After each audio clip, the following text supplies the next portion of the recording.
Hello, everyone. Welcome back to the Open Minded Podcast. This is Johnny. This is Isaac. This is episode 20. Episode 20. Yeah. Jesus. What are we talking about? Love. Loving yourself.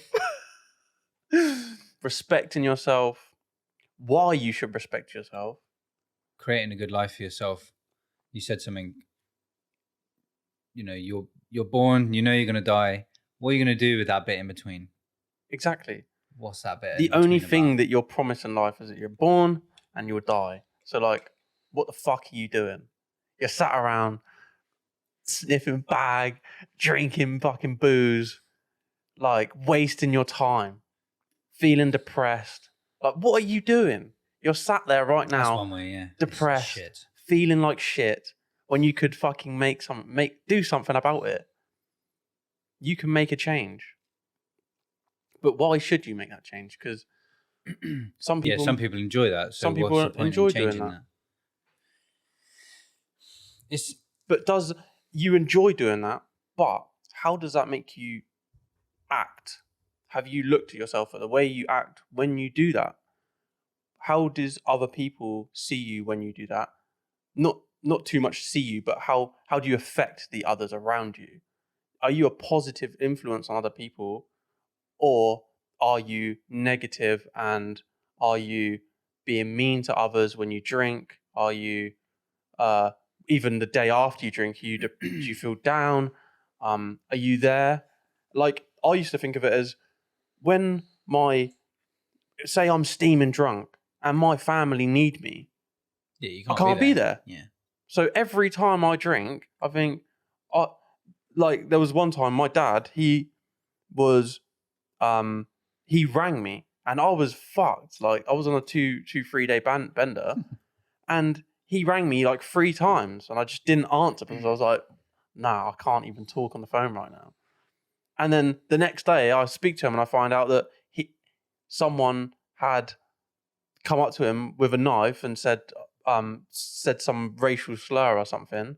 And my dad had to run out and fucking run away and hide in some shop and shit. And he was trying to call me from the shop. Fucking hell. And I'm thinking, fuck, that's all because I was just on it.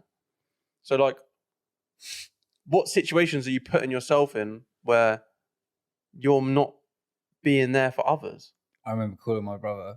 There was someone that did something to me and I was like, I rang my brother and I was like, what should I do? He's like, come fucking pick me up right now. We're fucking doing him right now. There's two different types of people when they're on it. Some people are just like, don't put me in any social situation. And then other people are like, let's fucking go. Yeah. Like, I'll fucking chop anyone up right now. Yeah, literally. Some people are so aggressive. And but also other people are not aggressive, but any sort of tiny little thing that could happen could send them aggressive. So they could just be sat there and then something triggers it. Something triggers it. All right, so we're talking about creating some positive experience for your life. And the things which we're talking about are basically ways that we've done that, ways that we have seen that help us.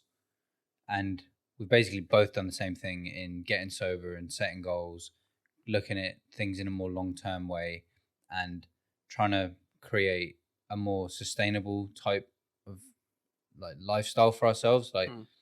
Not living above your means, being around people who are on similar stuff, and just generally being kind of a good thing for the people around you as well. I feel like there's a lot of things which I've done in the past which I would now think I would never do that to my friends. We kind of used the example before talking about how there are people who, and this happened to me when you're depressed and you're basically addicted to drugs or alcohol, and people invite you out, and it's like you're not being a good person for that other person who's having this depressed experience. So how do you become something which is good for the people around you as well as yourself? A force that's, what you said, you're you're creating a good experience for yourself, but you're also good for the people that are around you. Mm.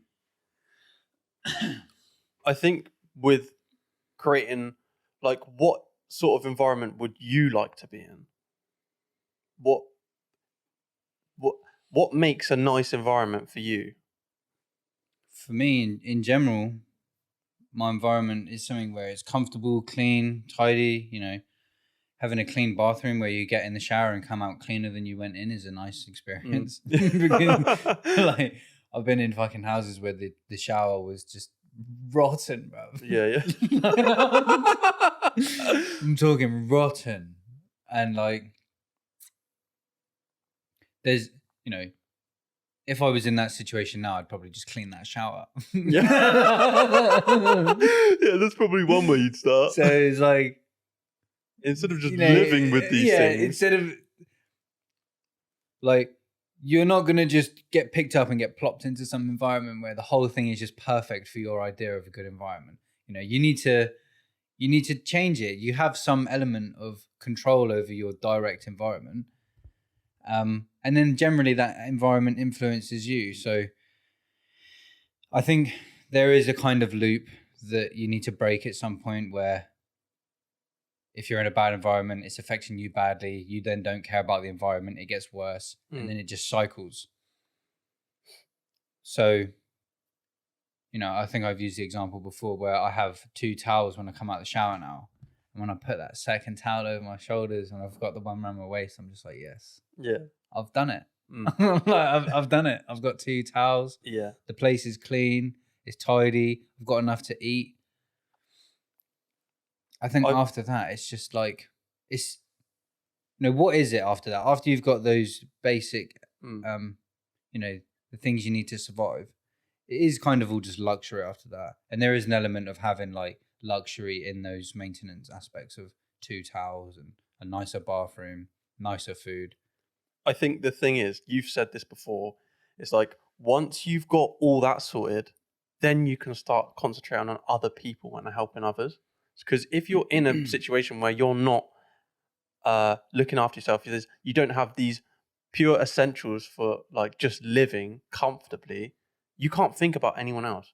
You might be putting yourself in situations where you're making like someone else feel shit, or you're stealing, or you need to do these certain things which don't benefit other people to benefit yourself. So I think that that's why you do those things to start off with, to make yourself feel comfortable. So then you're not just thinking about survival. You're not in survival mode. Mate, when you're thinking about other people's problems, you're in a pretty good position, because if you aren't thinking about your own problems, then you've sussed that part of your own problems. Yeah, like if you're thinking about how to solve world hunger, you're not thinking about how to solve your own hunger. Like, yeah. So getting and this is the good thing, is that once you've this element of building a foundation, you create some setup for yourself through your habits to create a comfortable lifestyle for yourself, to the extent where you're now not really thinking about it. You're not worried about where does my next meal come from? How am I paying next month's rent? Like, you figured those things out. That's when you have space, mentally and physically, you have the time to do it, to actually say, I can help other people. Or if I hear about someone in a situation, I'm going to do what I can to try and assist them or help guide them, or, whether that's just buying food or giving them somewhere to stay for a couple of days. I think when you're in the thick of it, of not being in a situation like that, you're more likely to kind of be a burden on other people. And then that makes you because you're self-aware of that. When you're in that situation, you're aware that you're a burden, and then that makes you feel like shit. This is the thing. And then this I've been that guy that was sleeping on people's couches for a year. I've done that. Probably more than a year. And there's nothing wrong with that either. But the thing is I looked at that, and it was, for me, it was realizing that what the fuck else were you going to do? what else were you actually going to do? Like, it was literally sleep outside somewhere random or come and do this. There was a lot of things that took me a long time to get figured out. And when I stopped kind of caring about, oh, I'm sleeping on, like, it was at the time when there was this lady that used to cut my hair before I was bald, and she let me stay at hers for like 4 months. And I paid her rent. And, you know, there were things that I helped her out with. But, you know, I stopped looking at it as, like, when I was first there, I felt really nervous, and I was just like, oh, shit, what am I doing? And I felt like, you know, I was a burden. But then she kind of said, like, you know, shit happens. If you run out of money, you don't have any money. It's not some fucking, like, blow to your character. Like, if you have this money and I give it to you, I now have no money. Like, what that doesn't, it doesn't change your character. Like, don't attach yourself to what you have or what money you have access to or anything like that, because that's when you start to be like, even though you're wasting time spending it thinking about something that's not going to help you. Yeah, you're just being like, what's the word? Like, you're being just nervous and kind of not feeling confident. You know, you just be confident. Like, fuck it. And this is the thing now, is where I've kind of been to this 0 point a couple of times. If I hit that, if I literally lost everything tomorrow, I know exactly who I'd call. I know exactly what I'd do, and what I even know roughly what I would do if the plan A didn't work. But there's someone right now who is like in that situation who you were in. Like, you took probably a long path to get to where you are now. Yeah. How could you have sped that up? Like, you know now how, oh my God, I did that wrong. What is like the speediest path of getting out of that situation? Sleeping on a couch, like having no money, and yeah. Wow. There's more than one way. Yeah. And my way was very zigzaggy because I just kept slipping into behaviors that actually put me in that type of position. What kind of behaviors? Just smoking weed. Yeah. It was, at that time, it was just smoking weed, and I didn't really do anything else. I'd occasionally drink, but it wasn't really. Why was you smoking weed? Because I wanted to escape the fucking shit reality of the fact that I was sleeping on someone's couch, like in their house, and like she had 2 kids, and the kids would always be like, why is Isaac here? Why is he staying here? And I'd be like, for fuck's sake. Like, but isn't that such a strange thing, how you try to get away from that situation from smoking weed, but then you keep yourself in that situation longer. By trying to get away from it, you know, carry out behaviors that actually keep you there. And this is a problem which is. But you could literally say that with everything. Yeah, but the thing is now is I look at things in a different way. I try and understand, why am I doing this? Like, back then I didn't think I'm smoking weed because I want to escape this. It was almost like a automated thing. You know, when you get to some, like, and it wasn't even a thing of, oh, I feel shit, so I'm going to smoke weed. It was just like, oh, today's another day. I have the money for weed, so I'm going to buy weed. Like, it wasn't even, there was no thing of. There was no like that conscious say it was just do. It's kind of like that, your monkey brain just on autopilot.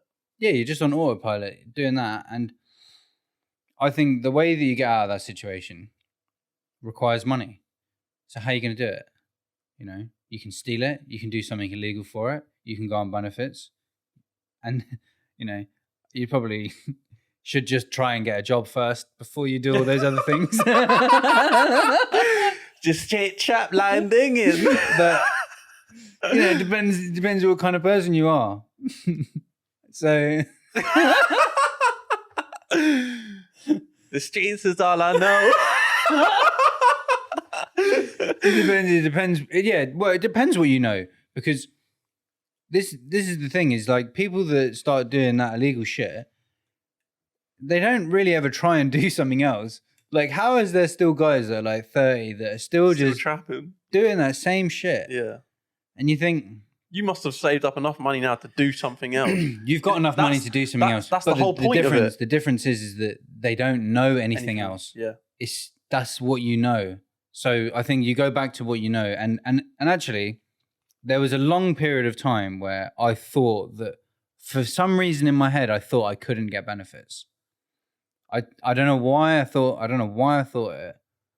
It was, fuck knows what I read, but there was something in my head that was like, I'm not eligible to get benefits.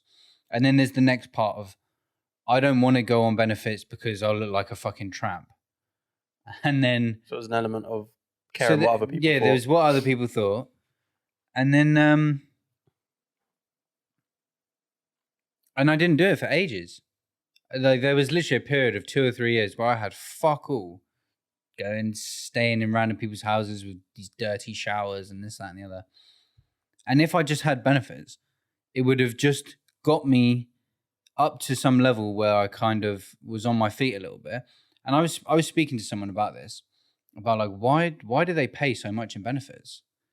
And it's like, because when if you're on benefits, for example, in the UK, you get universal credit. Most people can get like £700 a month.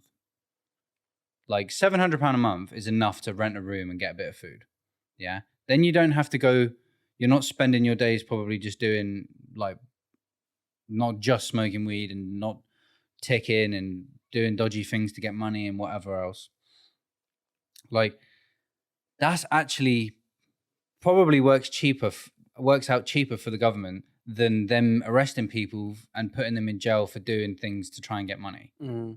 Yeah, like these people that are from low income backgrounds or areas, and you know, they're doing something illegal to make money. It's probably actually cheaper for them to just give everyone 700 quid, and yeah, fucking if you get 700 quid a month for long enough, you're just going to work out how to make more money. Mm. Yeah, for me, it was just making websites for people. Just do websites for businesses. You do that a couple of times a month, 3 times a month, 1,500 quid. And yeah, you don't need to do any of that other shit. You can live quite comfortably. So yeah, for me, it was just like there was a point where I thought that I needed a year off. I kept saying, I just need a year off. I've had such a stressful time. It's been so fucking up in the air. I just need this year off. And then when it got to the point of like, I'm not going to get a year off. No one is going to come and sub me for a year and say, here's a housemate. I'm going to cover all your food. Just you chill out. When I realized, and it's not that I thought that was going to happen, but when I realized that there's just no chance of any like amazing setup like that happening for me, I just got fucking busy. And I just said like, I'm not going to take no for an answer off of, you know, wherever I'm getting money from. Like, I'm going to just make it happen. And then I'm going to be smart with that money, and I'm not going to just spend it all on fucking weed. Mm. And I'm going to get more organized, and I'm not going to fucking try and scrape my rent together a week before it's due. I'm going to have it 6 months in advance. And what I'm going to have in savings is going to be 6 months of my expenses instead of fucking 1 day of my expenses. And then you've just got that buffer, and then you're not like, you know, if someone says to me now, I'll come do this job for me for 50 quid. It's just like, no. Like, I don't want to do it. Like, I don't enjoy the work that you're asking me to do. I'm not going to fucking do that. So you've got more choice. Yeah, you definitely got more choice. So there's not that, like, you have to do that, otherwise things are not going to happen. You're not going to have a place to live. Yeah, when you don't have that choice, you're forced to do whatever is going to make you money, and then you're in survival mode, and that's when you start doing these fucking reckless things. You know, people are literally like going and stealing cars from dealerships and then going and selling them to some fucking random like chop shop guy who's going to send them off to like Ghana or Poland and getting like £1,000 for doing that. A grand, bro. With like couple man in the car, so you got to split the dough. Yeah, you got to split that with fucking 2 other people. Someone needs to drive you there. Huge risk. This, that, and the other. And it's like, you man was doing all of that. And this is like the thing at the moment is like, I'm working with someone at the moment and I'm charging them £50 an hour for work. And like, he's agreed to it. And I'm just thinking, like, I've got no degree. I basically just look shit up on YouTube but don't know how to do it. And it's just the fact that I confidently said, this is the price. This is what I'm going to do for you. And this is how much I want you to pay me for it. I didn't explain that it's £50 an hour, but I worked out how many hours it's going to take me and times it by 50. And he's agreed to it. He's quite happy for it. And then I'm thinking, and I text you as well, and I said, I was literally stealing bread in Lidl like 3 years ago. I was literally nicking bread rolls, stealing potatoes and that. and do you know what? And the thing is as nasty as it is, if I had no food now, I would be on the rob, bruv. I would fill up bags. And I would scrap the security guard as well. I'd be like, I just, you can walk in anywhere with a mask on. It's quite normal it's like frowned upon if you don't. You could walk into any shop with a mask on, rinse the place. But instead of nicking like bowls of wine and chocolates and that, go in there, get your oats, get your potatoes, get your fruit and get your toast, oats and toast. Oats and toast, baby. Like you can live. I remember when like a pound was like, you can eat for a few days on a pound if you're eating oats. Like five quid on just oats and toast, butter and a bit of fruit. You're good. Yeah. And I think, how does this all equate to like loving yourself and respecting yourself? Because there's two things. So I say like when I was doing a lot of ket and drinking and started getting a bit reckless, and I started hearing things about, oh, you did this last night, and I'm thinking, don't remember that.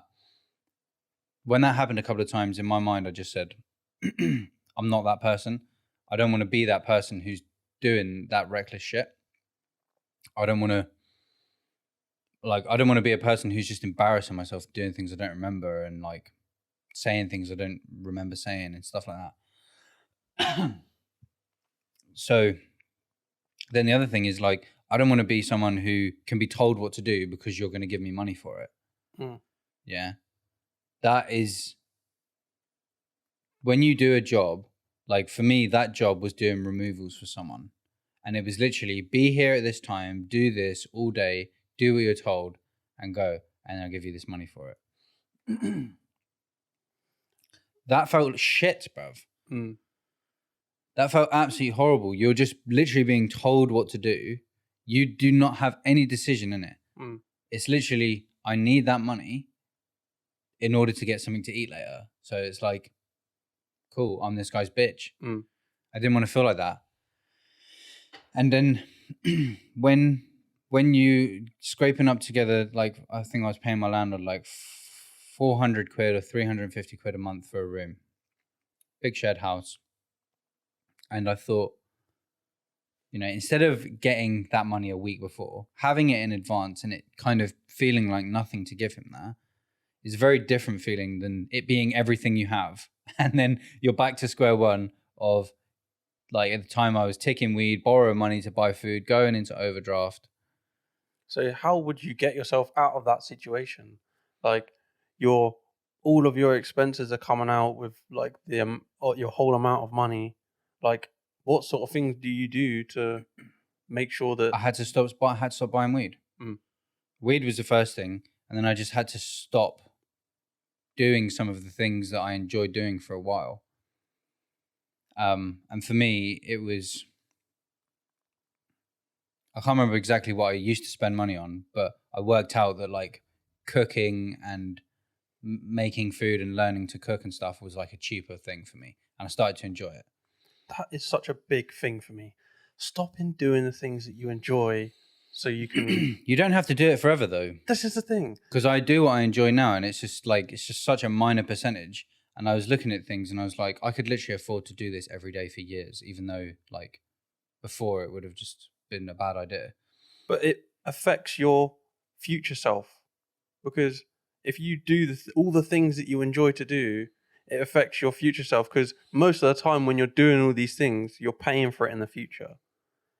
There's always like a yin and yang with things that you enjoy, because a lot of the time, if you just spend your time doing all these things that you would just enjoy to do every day, you pay for it later. You pay for it later. Mhm. And whether that's you actually paying for that in money because you've ticked it, or whatever, you're paying for it because you have been neglecting these other areas of your life. It's just You pay for things in different ways as well. Like, yeah. like say Netflix is cheap, but it costs your time.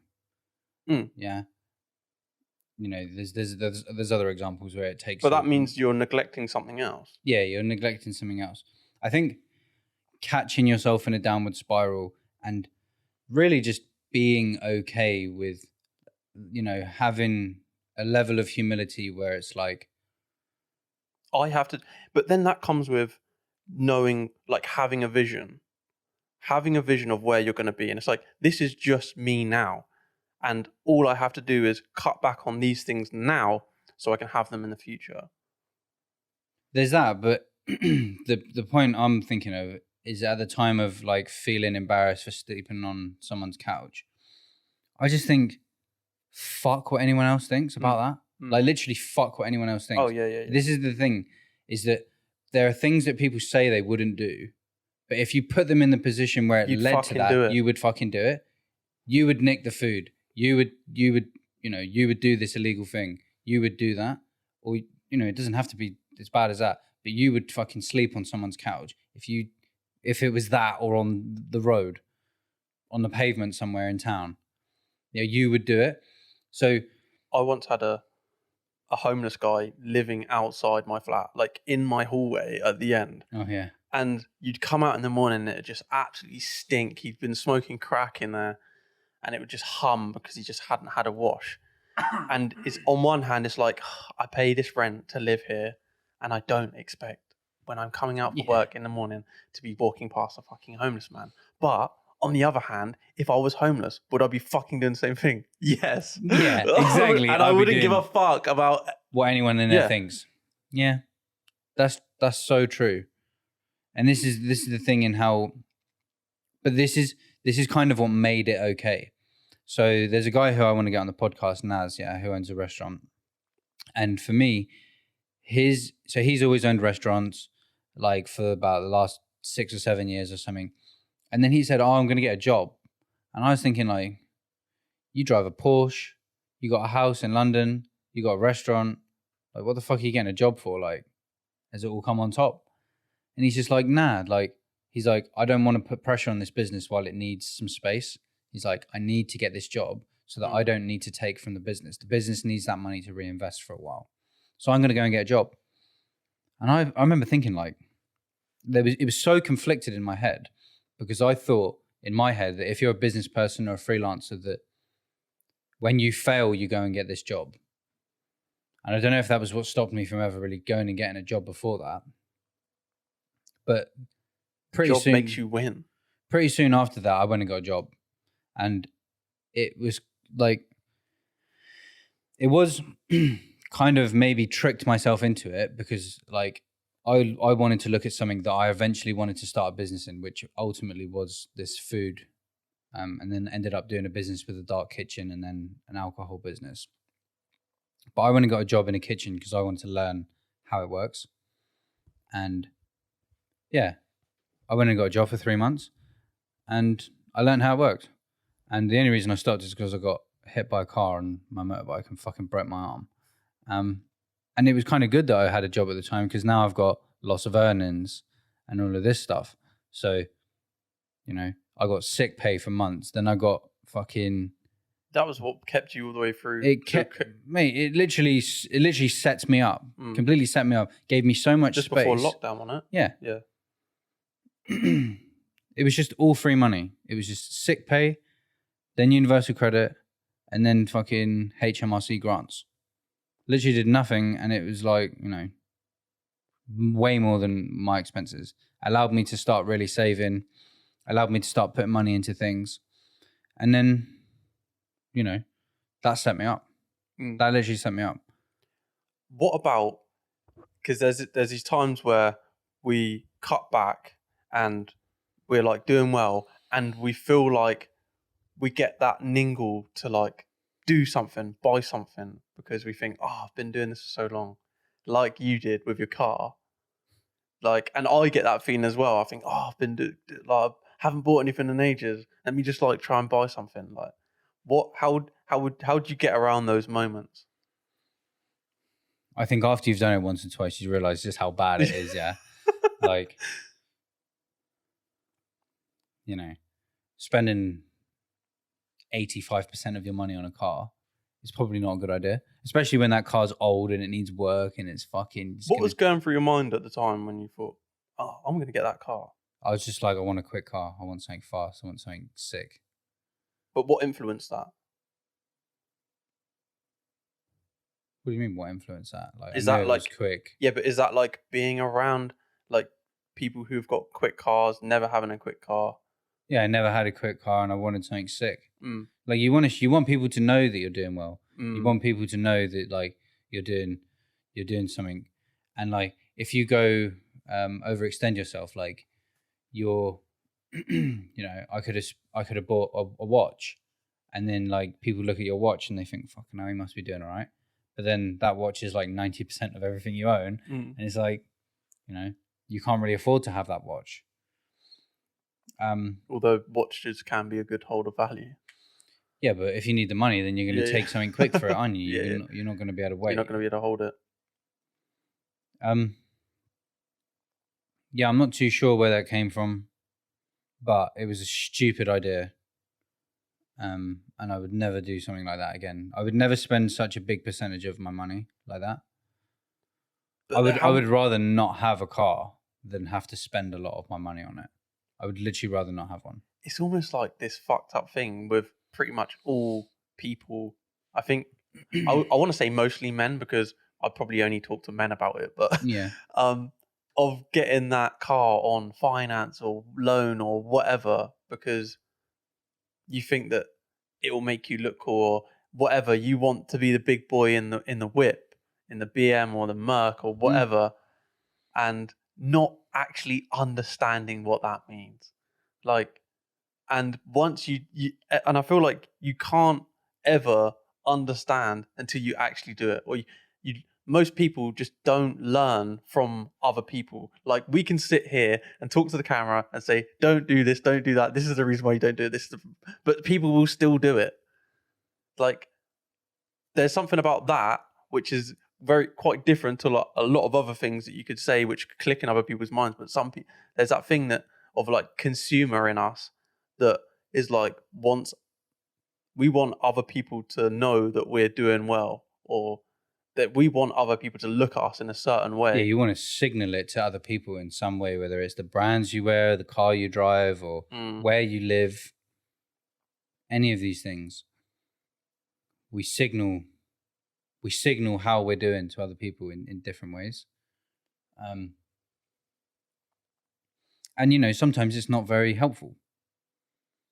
And especially when it's something that takes up a big percentage of your money, or you got a big monthly payment, and ultimately you're impressing people that you don't really care about the opinion of anyway. And that's one of the biggest kind of like what the fuck things about it, because what are you actually doing? You're also setting yourself back to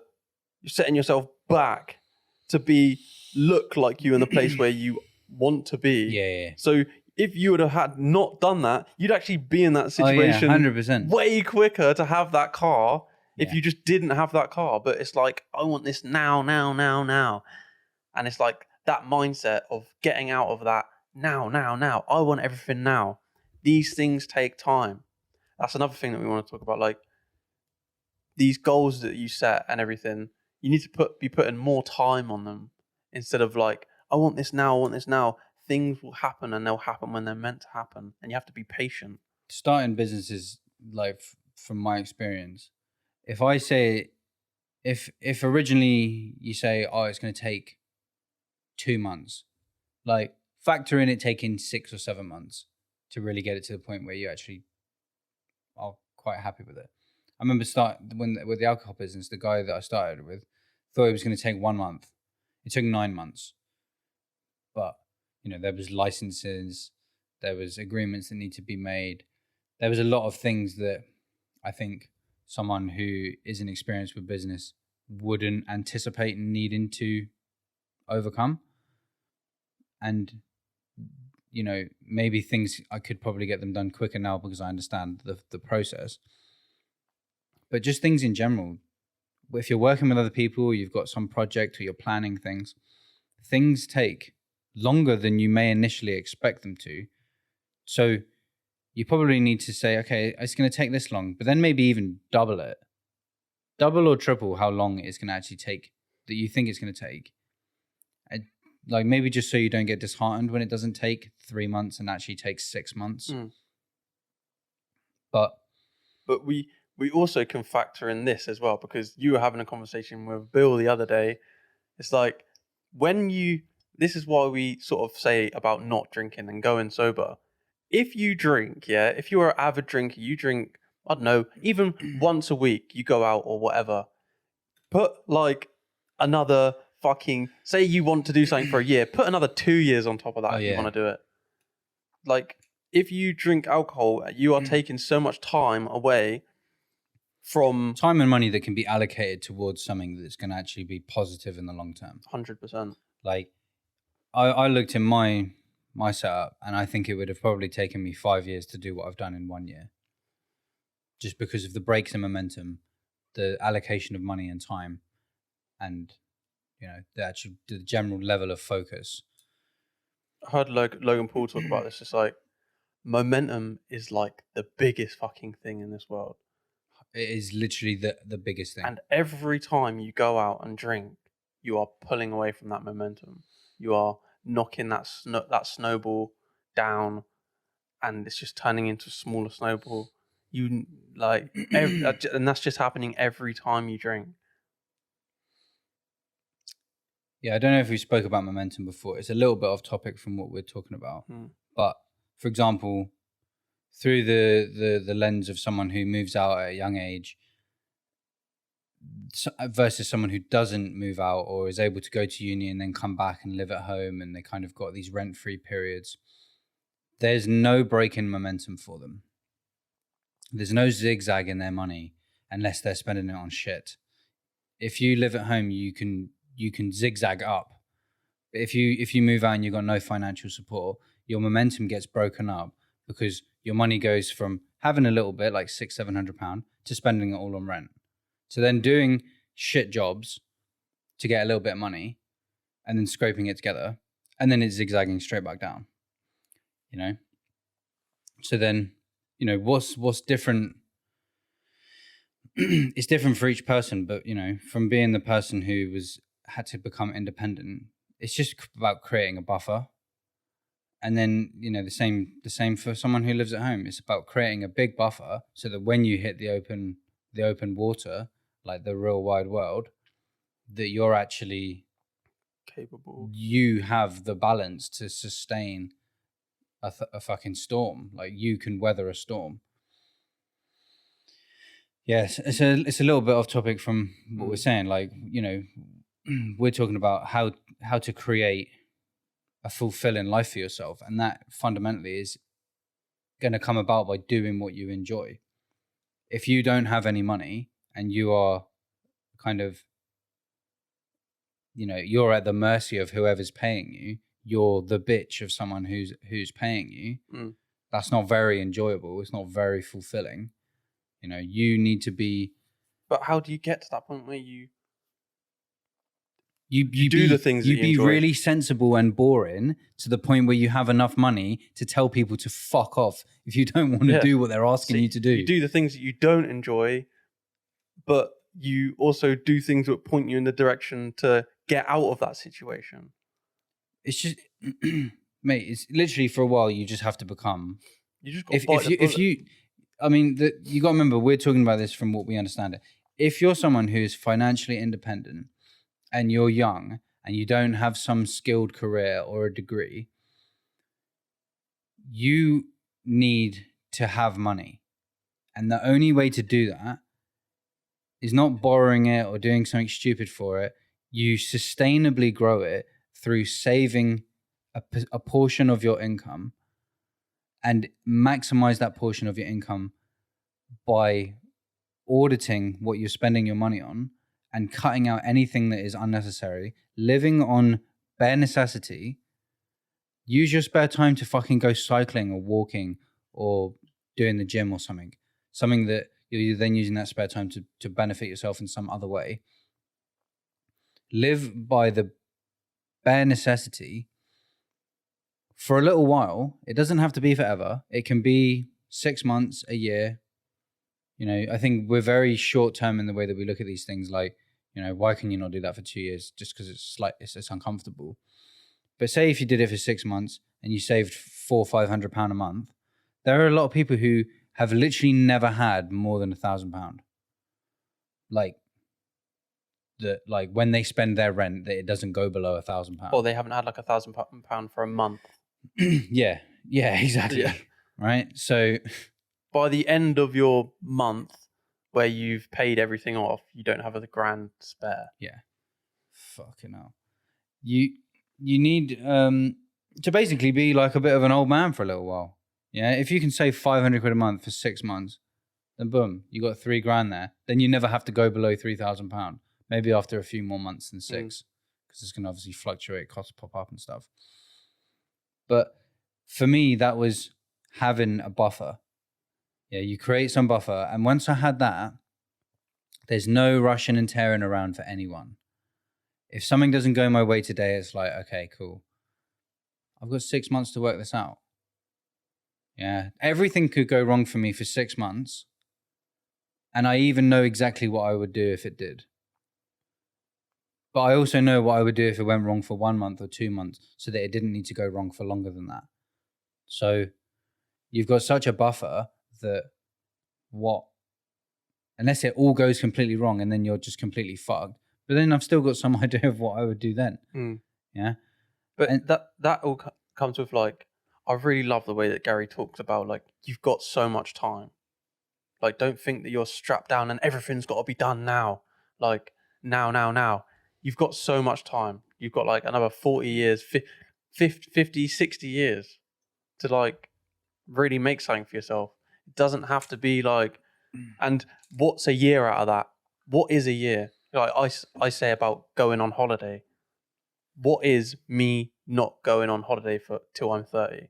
Like, let's just say if everything else fails until then, and then I finally get there and I'm able to go on holiday when I'm 30, like, what has actually happened in that time? I mean, it's not like you're missing out on the world, is it? It's not such a fucking big deal that you're going to be unfulfilled and miserable for the rest of your life, is it? So, but also that puts me in situations where I have to find other enjoyments out of other things, because it's all like we talk about like giving things up, but when you actually give things up, you realize that you can have fun. You can still have fun doing these things. So like this whole idea of like, yeah, you are like kind of being like an old man and like giving certain things up. But there's also so many things that you can find enjoyable, which don't cost a lot of money. But in someone else's head who thinks, oh, holiday, but I love my holiday every year.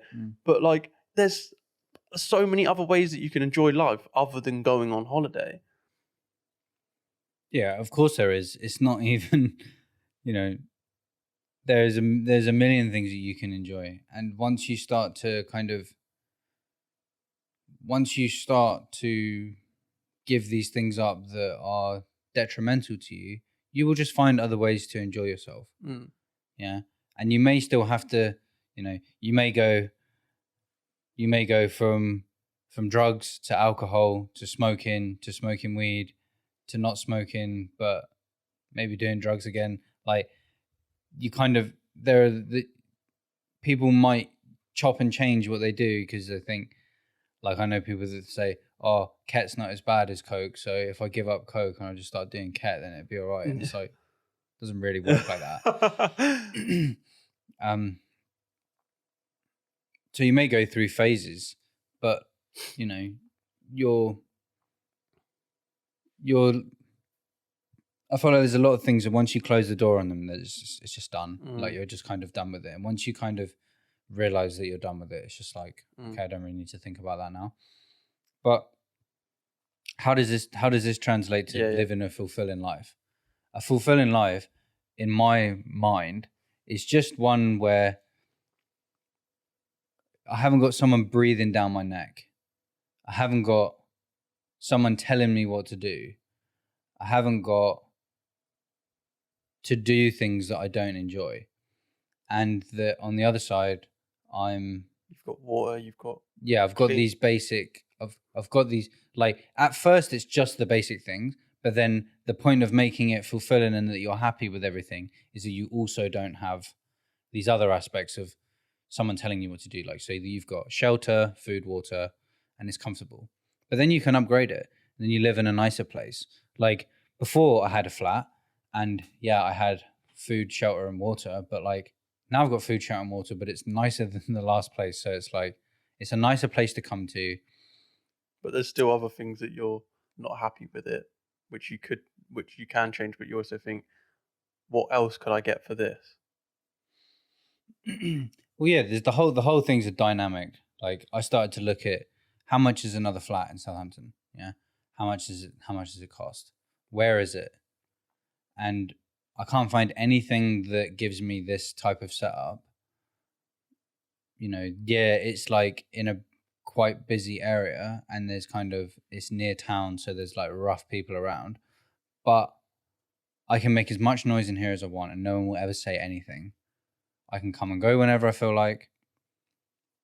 I can basically do whatever I want inside this flat, and no one will have any issues with it. And it's like, and it's cheaper than a lot of places that are nowhere near as nice. And big, yeah. Like, it's big, it's nice, it's comfortable. Can do what I want here, you know. So got studio. Yeah. So, you know, there's pros and cons to everything. Like, my ideal thing in my mind is to live kind of off grid somewhere, basically in a field, like build a house somewhere on a piece of land, set something up where you're kind of self-sufficient. But then how many fucking disadvantages come with that? Fucking loads of things. Yeah. Like, it's a massive inconvenience, but for the convenience of not having to deal with other people's shit, you know, being away from this kind of madness and not, like, the point of being self-sufficient is so that you're not relying on someone else for your water and your food and stuff like that. Like, you've kind of figured those things out. And yeah, it is more difficult to set something like that up, but I think long term, once you know what you're doing, it's a more fulfilling thing, because, you know, you don't need if I don't make money and put electricity, well, pay for electricity, then, you know, you don't have any electricity. Yeah. But whereas if you've got the solar panels and everything, yeah, you've got that figured. Yeah. I do want to get onto this, like, loving yourself, because I think it's like a big thing. Okay. Yeah, for me, like, because you said, like, how I don't understand what you mean by loving yourself, and for me, loving myself, I love myself. I say to myself, I love you. Like, to me, like, do you say that? No. You don't. So you don't say, oh, I love. You don't look in the mirror like, I love you. No. But why? Because I don't understand how that's more helpful than what I do that is probably for the same reason. Like, I mean, I don't look in the mirror, but I do I do say, I love you. Like, I love. But why? Because it makes me realize that I'm on my right path, and is that the right word? I'm able to, like, there was a time where I hated myself, and I'd use those words of hating myself, and I'm such a firm believer of, like, you are what you think you are. And when I say I hated myself, I treated myself badly. I put myself into positions where I was surrounded myself with people who didn't want the best for me. I consumed things that were not good for me. And when I say I love myself, I put things in my body which are good for me. I do things that are active, that are good for me. I surround myself with people who are good for me. So when I say these positive things, I love me, and things that I say are why I love myself, and and certain things like that, it confirms in my brain of what I realize what my surroundings need to be, because I love me and I know what is best for me. Do you know what I mean? I know what you mean. And I think that you have a different way of explaining what you mean by that. But then we talk about it in the sense of in a relationship or whatever. I think the thing that's important to understand is that what you mean by loving yourself is doing things that allow you to have a positive experience of your life. Like, you're not doing things which are detrimental to yourself. You're doing things which are like kind of the traditional good things to do of eating nice food, exercising, sleeping properly, kind of being around good people. You know, But I mean, if you don't love yourself, then you don't love. In my mind, like, loving yourself has absolutely nothing to do with any of those things. Why? Because no, it's not. Why does it not? Like, why does it? It just doesn't. Like, I can. But love is, for me, love is the only love is the biggest thing why we're here, is to love. Like, love is like a certain energy. Like, how can you love someone that doesn't exist? I love my nan, but she doesn't exist. So who do you love? Exactly. That love is this thing that transcends through dimensions. It's this thing that's like, there, I can feel that love that she has for me, and I have that love for her. So how can it be possible for that to actually exist? No, this is the point that I was making with what you're saying about this, is saying that you love yourself, and what you agreed that what you mean by that is getting some positive experience of your life, right? So if I can get some positive experience out of my life without explaining that by I love myself, then it kind of doesn't really matter to this end goal. Yeah, but what does love mean? I don't know. Love isn't a feeling. It's not about love. The thing is, it's not about love. It's about having a positive experience. So, like, I don't understand if you're in your experience like that love is some requirement of that, then like, okay, but like in my experience, it isn't. Well, I wouldn't describe it that way. Or maybe the things that I do, you may describe what I do as self-love, even though I may not. But what would you say? You had a child and you were looking after it, and it's like, what, you just do that because you do that out of love, or would you do that out of just because it's a child? I don't have a child. I don't really know what that feels like. Okay, but all right. So when you, but generally, so when you, that there's some unconditional love. When your brother is feeling like how he might feel like he's in a certain way, certain situation or whatever, do you bring him here and let him stay out just because it's your brother, or do you do that because you love him? Yeah, I do that because I love him. Well, like, why would you not treat yourself like that? I do treat myself like exactly that. Because you love yourself. Okay, but that's the thing. I wouldn't describe it that way, but you would. Yeah. This is exactly what I'm saying. I may do things that you describe as self-love without calling them self-love. I call them things that I would do to create some positive experience. But is that because you've got some weird thing of thinking about what love? I don't think it matters how we call it. Like, I don't need to look in the mirror and say I love you for me to want to help my brother, because in my mind, all that translates to is I'm in a position where I can help someone, and if I do help someone, it feels good to me. There's no element of what you would. There's no element in my mind that I would describe as self-love in that situation, even though you may describe it as that. But you love yourself. But you just keep saying the same thing. You love yourself. It's like, okay, maybe I do love myself. Okay, so there we have it. You love yourself. But but I don't. Like, there's nothing. There's nothing there that I would describe as that. But why can't you realize that? Why is it not? It's not. I just would never describe it as that. I mean, but what's the difference? Because I love to say I love my mum. Why? What's the point of me saying I love my mum? Like when I'm having a conversation with my mum and I leave her or whatever, I say I love you, mum. Yeah. Why is that? Why is that not a thing to say that to yourself? Why is that a strange thing that is I like don't think it's strange. I just wouldn't wouldn't describe it as think of that. it like I that? wouldn't. I don't.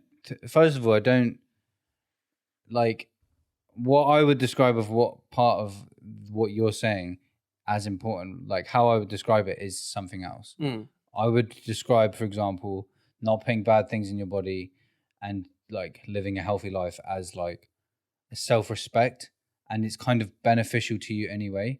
I don't see this element of love actually being relevant to it at all, because But those I feelings like of love, just like you said with your brother, you do it because you love your brother. Those feelings of love, you should have. Do you not have them well, towards? what's the feeling of love? The feeling of love, yeah, for my brother is that I want the best for that person, and I would feel unhappy or saddened by something bad happening to him, Mm. which is probably translatable to how I feel about myself. But like, I don't So it's love, like, if that's what so you that's want to what is. describe as love, then yeah. Mm. But there's no requirement of like affirming that with myself, because that is just how I naturally feel about myself. But if you weren't doing that, then you wouldn't love yourself.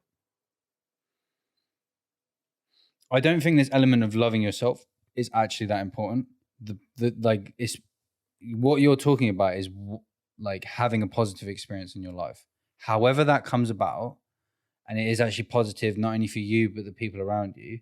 That's what's important. But w- w- What the, you're talking about is a method. okay, so I suppose it's all a belief, really, because another way that I would explain it is the energy that you give out to the world. If you love yourself, then you're giving out an energy to the world of love, and you get that back, and you receive love. And if you if you're giving out, yeah, if you love yourself and you're bringing that energy of love to yourself, then you're just bringing that back to yourself. Do you know what I mean? So in that aspect of things, But ultimately, what's the purpose? to bring back love to yourself, For what purpose? to make your life better. Exactly. Yeah. So it's just one method to get your life to be positive. Yeah. But like, Yeah. So it's just a method. It's not the end goal. Like, it's a method. oh If yeah, that's one method that you have, mm, and that's a tool in order to create a positive experience for mm, yourself and the people around you, then that's great. You can mm. call it whatever you like. So it's just a method. It's a method. Yeah. Mm, I'd call that a method rather than mm, some ultimate outcome. mm, Like, but what you're saying, like the essence of what you're saying is not wrong at all, because, you know, it is a positive thing to look after yourself mm. and to That's to just be able, part of the method to like, that's look what after yourself. allows you to feel positive.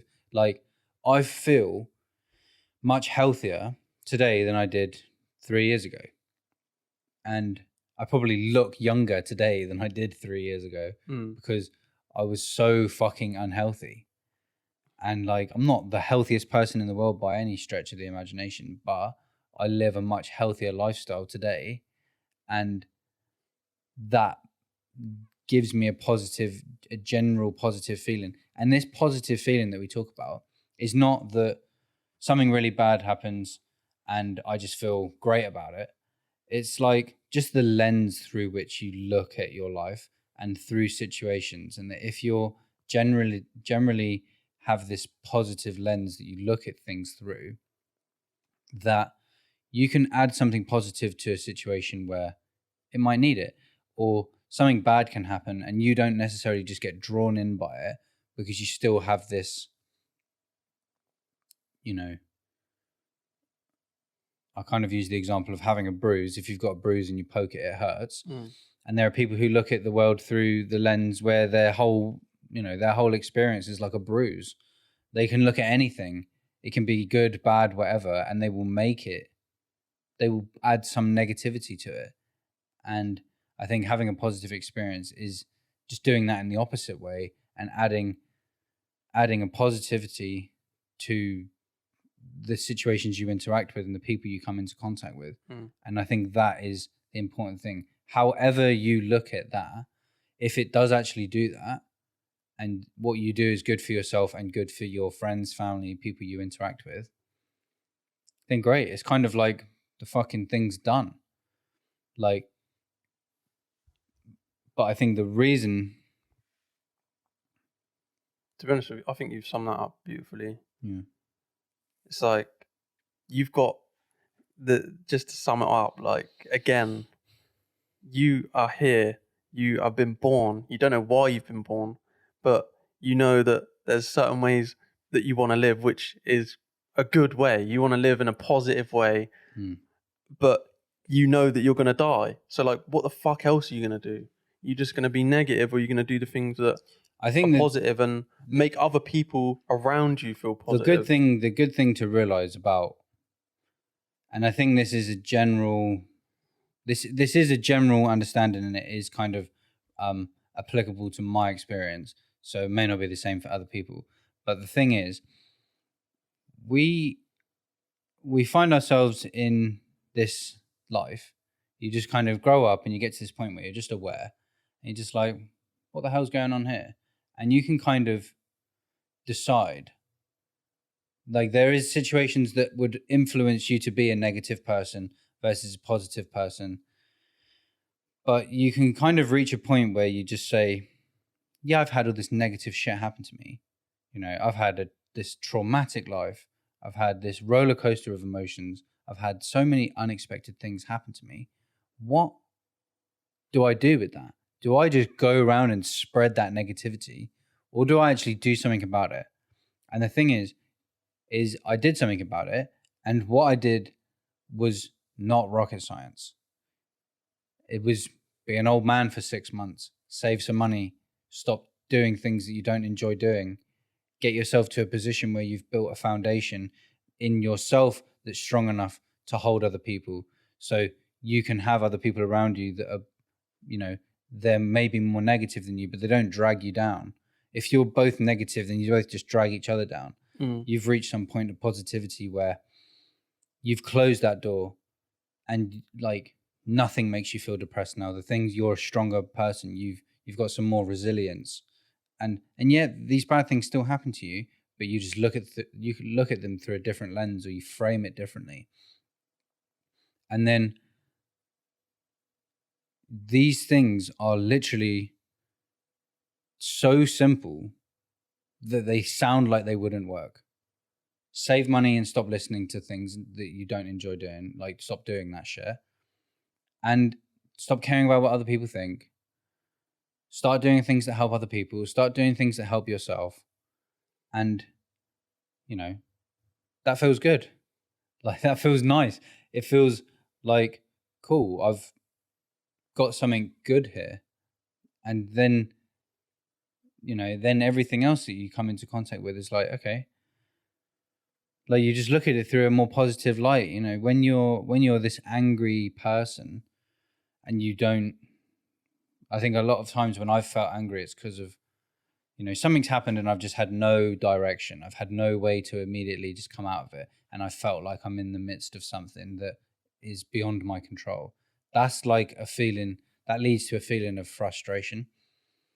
And that frustration is kind of, can kind of bleed into more frustration. Like, it gives rise to more frustration. You can get angry about being angry, and you just create this fucking horrible loop, and you just get more and more angry, more and more frustrated. And I think this is where the important thing to note, I think, as a summary to all of this, is that you can break that cycle. You know, like the example at the beginning where it's like, today I would probably just clean that shower. Yeah. Instead of just continuing to have a shower in a dirty bathroom. Like, what the fuck was I doing? Just fucking get on with it. and just realize, like, these things, there's no perfect situation to plop yourself into. You have to adapt. You have to adapt to your environment, but you also have to, like, you know, have some influence on your environment to allow it to be able to create these, you know, to be at ease. Like, you're not going to go and live in a fucking war zone out of choice. Why would you? you're going to go and live in the middle of some like active war zone in like Yemen, Syria, or something like that. Just doesn't make sense to have a peaceful life. It just doesn't make any sense. Unless you want to try help people. And then unless, yeah, exactly. Unless it's like a humanitarian thing. But then, you know, you'd still be fucking on edge. Yeah, it's not a pleasant experience.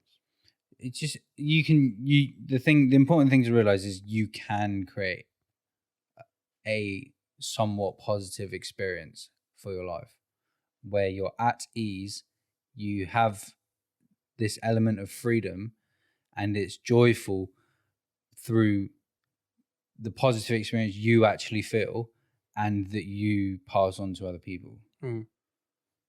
But the last thing that I will say is that for me, I started that with mindset. I started that with the self-love. I started that with the you can do it. You can do it instead of I can't. I can't. Yeah. I rang that through my brain until I believed it. Even though I didn't believe it, I still said it. Even though I didn't believe that even though I didn't love myself, I said I love myself until I believed it. So it's like, I can do a podcast.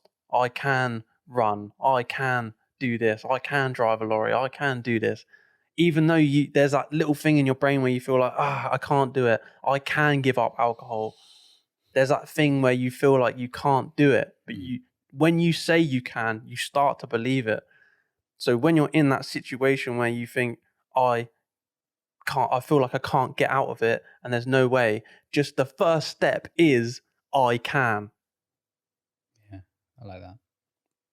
That's nice. It's good. It's a fucking good point. But yeah, thanks for listening, people.